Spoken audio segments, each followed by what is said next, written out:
परमेश्वर पिता का हम इस समय धन्यवाद करते हैं और हमारे उद्धारकर्ता प्रभु यीशु मसीह के मधुर नाम से हम आप सबों को जय मसीह की।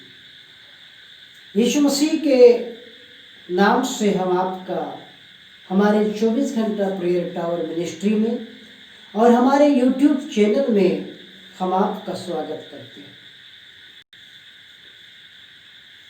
मसीह में मेरे अति प्रिय भाई और बहनों, प्रभु के दास और दासियों, आज हम कुछ ऐसी बातों को बता रहे हैं जिनका जानना आपके और मेरे लिए, हम सब मसीहों के लिए बहुत जरूरी है। बाइबल को समझना। आइए आज हम थोड़ा बाइबल को समझने का प्रयास करते हैं। बाइबल क्या है और ये बाइबल नाम शब्द आया कहाँ से, इसके बारे में हम विचार करेंगे पुराना नियम और नया नियम को मिला करके। सबसे पहली बात मैं आपको बताना चाहता हूं कि बाइबल यानी कि परमेश्वर का वचन। बाइबल के मुख्यतः दो नाम है।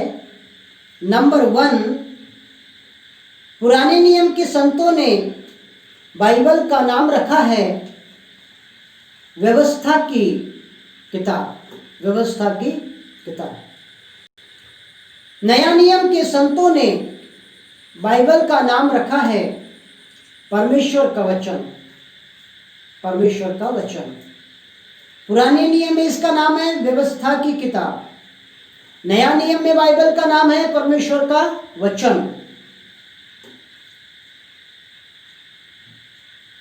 और ये व्यवस्था की किताब और परमेश्वर का वचन।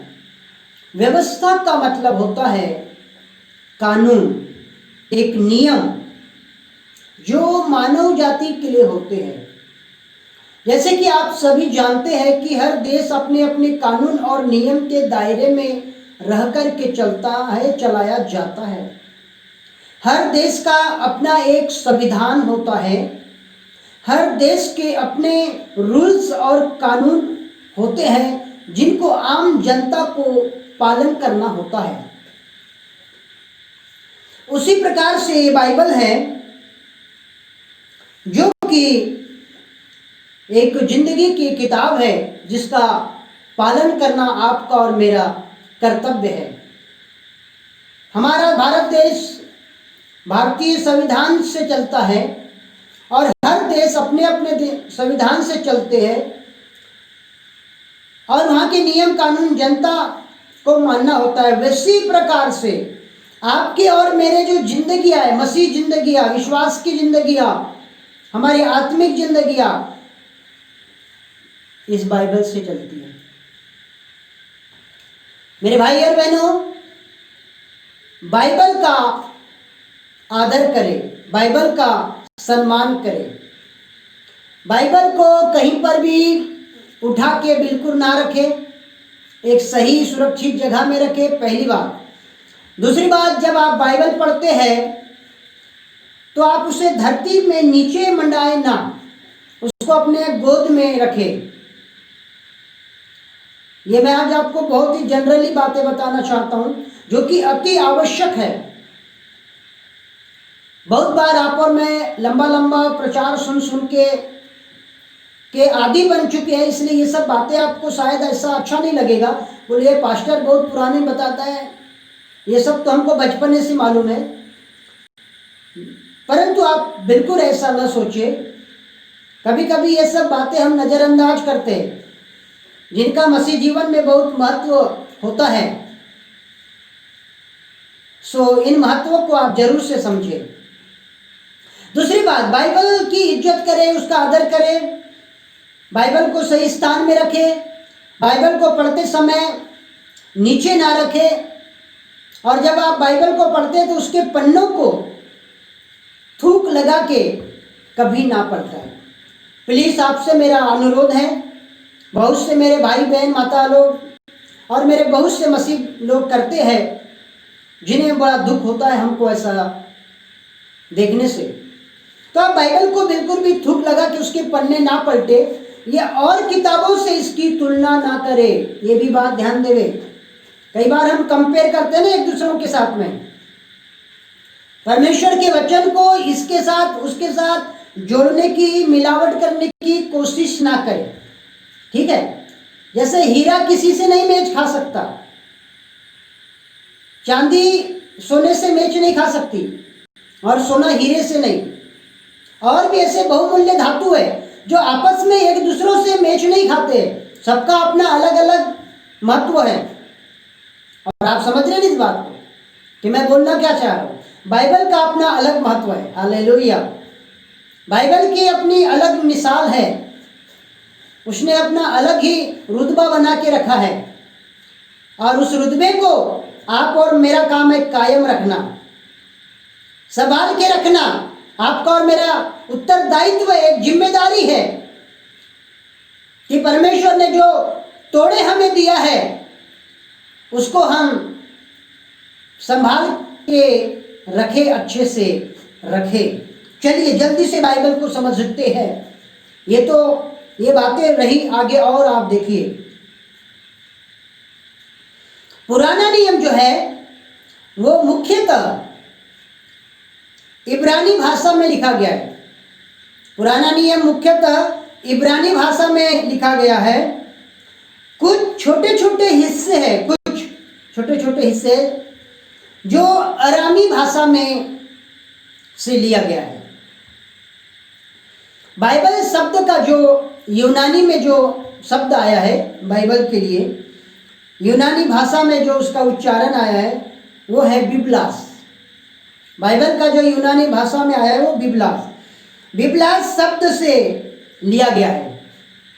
बाइबल शब्द यूनानी भाषा के बिब्लास से लिया गया है, ठीक है। नया नियम शब्द का अर्थ है, नया नियम नहीं, सिर्फ नियम, माफ कीजिएगा। नियम शब्द का अर्थ है वाचा या सहमति। नियम शब्द का अर्थ है वाचा या सहमति, ठीक है। पुराने नियम में हम व्यवस्था की वाचा को पाते हैं। पुराने नियम में आप और मैं जैसे जानते हैं, बाइबल कहती है यूहन्ना 1 अध्याय में, जैसे आप पढ़ेंगे, व्यवस्था मूसा के द्वारा दी गई। तो व्यवस्था में हम इस बात को पाते हैं, वाचा को पाते हैं पुराने नियम की व्यवस्था में। नए नियम में हम अनुग्रह की वाचा को पाते हैं। व्यवस्था पुराने नियम की वाचा, नए नियम की अनुग्रह की वाचा, व्यवस्था की वाचा, अनुग्रह की वाचा। पुराना नियम, नया नियम, नया नियम में व्यवस्था की वाचा, पुराने नियम में, और नया नियम में अनुग्रह की वाचा। तो इस बात को हम जरूर समझें। व्यवस्था आई है पाप की पहचान कराने के लिए, पर अनुग्रह आया है उद्धार और पापों की क्षमा के लिए, ठीक है। एक और बात मैं रिपीट करना चाहता हूं, व्यवस्था आई है पाप का परिचय देने के लिए। व्यवस्था का काम है परिचय देना, पाप के बारे में हमको बताना कि ये पाप है।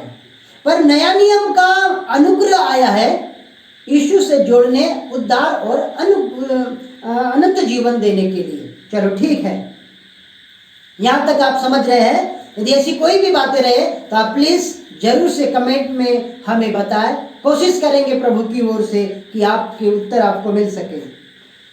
और नया नियम कलवरी के चारों ओर एकत्र करता है, और पुराना नियम सीने पर्वत के चारों ओर को इकट्ठा करता है।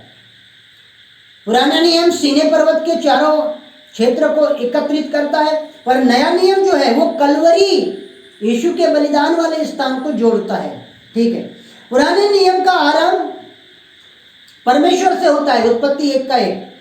पुराने नियम की जो शुरुआत होती है वो परमेश्वर से होती है, पर नया नियम का आरंभ जो होता है वो यीशु मसीह से होता है, मत्ती 1 का 1।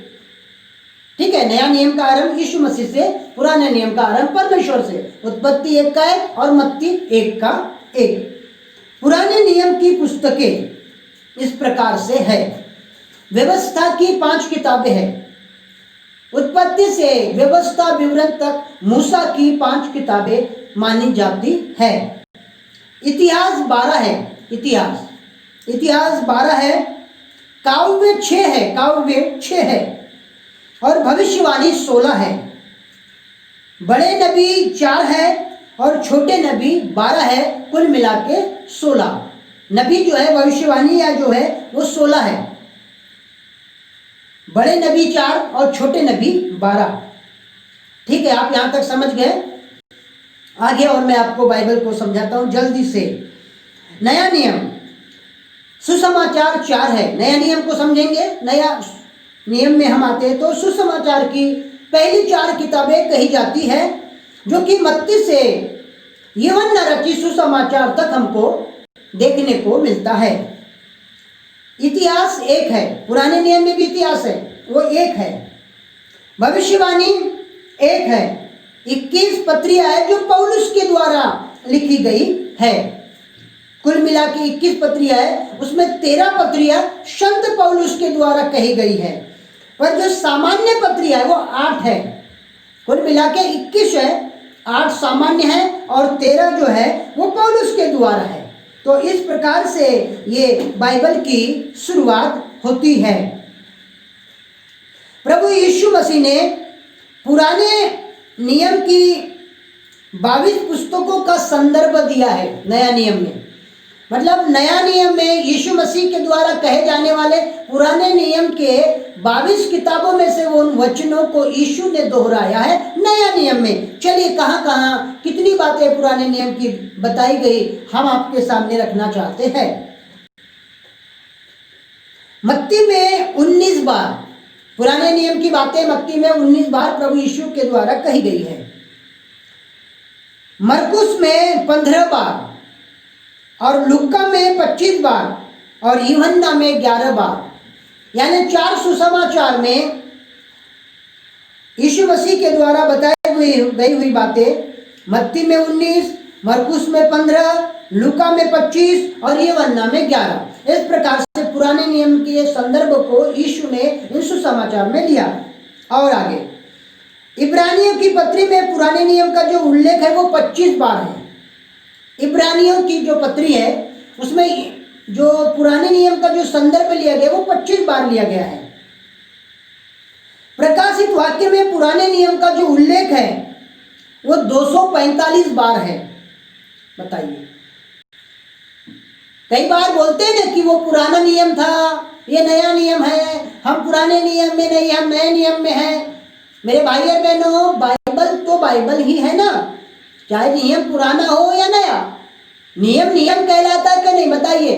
जैसे कि चोरी होती है, 1 रुपए की हो या 10 रुपए की हो या 10 लाख की हो, वैसे नियम तो नियम है ना। यदि पुराने नियम की व्यवस्था हमारे किसी काम की नहीं रहती तो हम उसमें कैसे समझते, पाप और अच्छाई को कैसे जानते?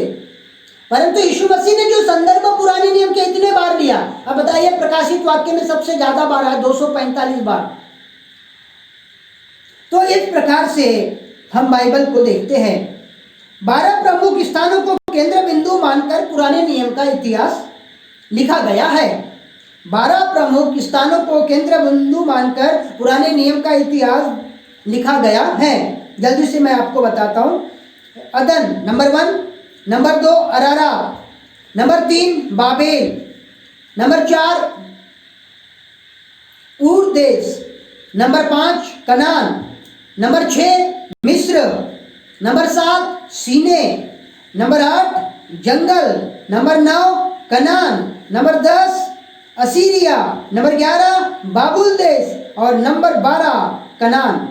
कनान यहाँ पे 3 बार आया हुआ है। तो यही प्रमुख स्थानों को केंद्र बिंदु मानकर पुराने 12 प्रमुख स्थानों को एक करके पुराने नियम का इतिहास बनाया गया है। परमेश्वर का जो वचन है मेरे प्रिय भाई और बहनों, यहाँ ईश्वरीय होते हुए भी मानवीय है। विचार ईश्वरीय है, मतलब विचार स्वर्गीय है, प्रकाशन भी स्वर्गीय है, परंतु संचारण जो है वो मानवीय है। उत्पत्ति शब्द यूनानी भाषा से लिया गया है। उत्पत्ति शब्द जो है वो यूनानी भाषा से लिया गया है, जिसका अर्थ होता है आदि, आरंभ, आरंभ, आरंभ, शुरू, आदि। और उत्पत्ति के पहले शब्द का अनुवाद इब्रानी भाषा में किया गया है, दूसरा पत्रस 1 उसका 21 पद। तो इस प्रकार से मेरे भाइयों और बहनों, बाइबल को रुचिपूर्वक पढ़ें, बाइबल को रुचिपूर्वक पढ़ें, बाइबल को बिल्कुल सिस्टमेटिक ढंग से पढ़ें। कोई भी किताब पलटा के ना पढ़े। उत्पत्ति से शुरू करें तो मलाकी तक, फिर मत्ती से शुरू करें तो प्रकाशित वाक्य तक। हो सकता है बहुत सारी किताबें आपको समझना है। आपसे निवेदन है, अपने पास्टरों को जरूर से पूछें या अपने अगुओं को, अपने लीडर लोगों को पूछें, परंतु बाइबल को सिस्टम से बिल्कुल रुचि के साथ पढ़ें। उत्पत्ति की पुस्तक परमेश्वर के वचन का खेत और बीज है। उत्पत्ति की पुस्तक कम से कम 2000 वर्ष प्राचीन इतिहास का वर्णन करती है। यहाँ पूर्णतः इतिहास नहीं है, यहाँ इतिहास की आत्मिक व्याख्या है। हालेलुया। ये रही बाइबल की कुछ महत्वपूर्ण जानकारियाँ। परमेश्वर आप लोगों को बहुत बहुत आशीष दे। May god bless you friend.